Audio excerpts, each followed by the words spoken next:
This is BINBUSTER, where I buy, watch, and review budget bin movies for you. Today's movie is one that you guys have probably heard of. Maybe. I don't know. Probably? Woo! I think it's a definitely. Definitely maybe. It's a 2007, I almost said 2007, rom-com starring Ryan Reynolds, Isla Fisher, Elizabeth Banks, and Rachel Weisz, along with Kevin Kline and Abigail Breslin. This movie, as always, I'm going to talk to you about my thoughts, my ratings, and my overall reactions to this 2007 rom-com. Well, Ryan Reynolds in a romantic comedy. What more could you ask for? I mean, he plays that, like, boy next door. He plays that aloof guy pretty well that's unlucky in life. That role suit him very well as being hilariously funny, like in Deadpool. His two suits suit him very well. In this movie, he plays a guy who's going through a divorce. And he gets his daughter for the weekend. So he tells her she wants to know a story about how her mom and him met. And how she was born and stuff like this. Because her school's teaching him sex ed. And he's not happy. Unlike all the other parents in this movie are unhappy with that happening. They think they're just too young. So he explains the story. And that's why I like this movie. It's so ingenious that it's a story he's telling his daughter. It's not just him going on all these dates with these different women until he finds the one. No, he's telling her a story of How I Met Your Mother. A movie can do it in 2 hours. You hear me, CBS? It took you guys to air it 9 seasons, and he still ended up with Robin. That's not how he met his mother. That's how he ended up with Robin. This movie does it in 2 hours, and it's very well done for those 2 hours. First off, like I said, he's a divorce exec, and he says, he tells the story, goes all the way back to 1992. Politics plays a very crucial part in this movie.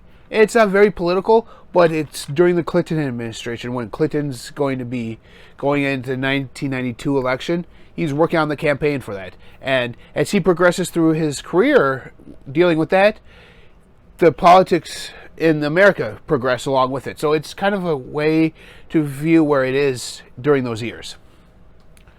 So in other words, he's there, he moves away, he's with Elizabeth Banks to begin with. He moves to New York, leaves her behind.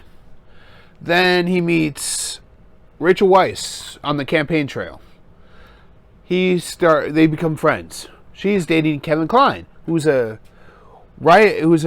professor of writing, or of English. It doesn't really say what he's a professor of, but he writes a lot of books. And he always dates freshmen in college. Yep, that's right. He's like in a septuagenarian, they said, or sexagenarian, one of those two. He's like in his 60s. He's dating her.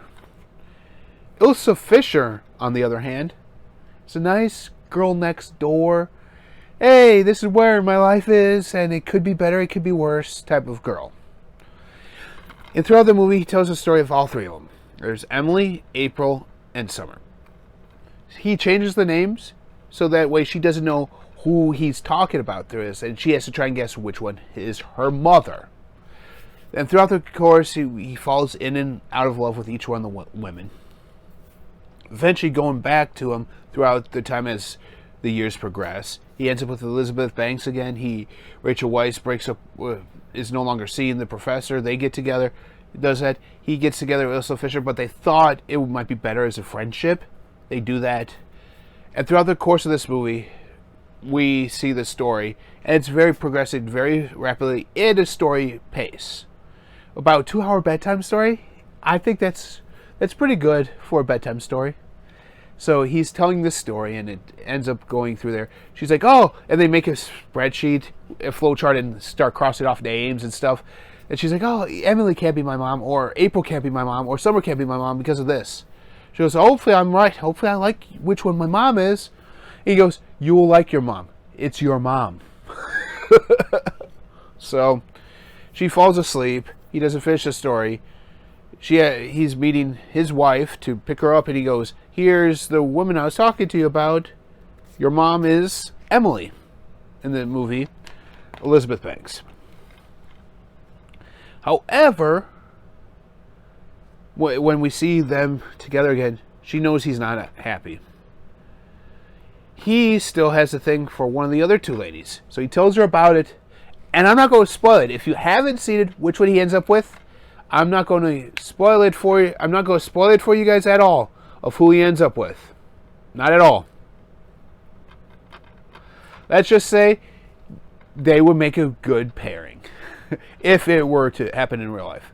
The pacing of this movie is great. The story's fantastic, and it's ingenious how they incorporate it around a bedtime story of him telling his daughter not just about the birds and the bees, but how I met your mother.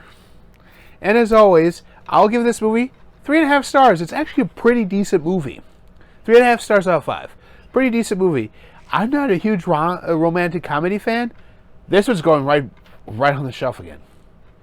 I enjoyed it, and I hope you guys did too. If you haven't seen it yet, find it.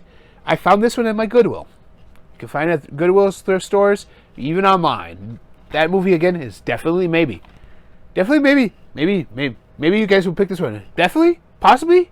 Maybe? I don't know.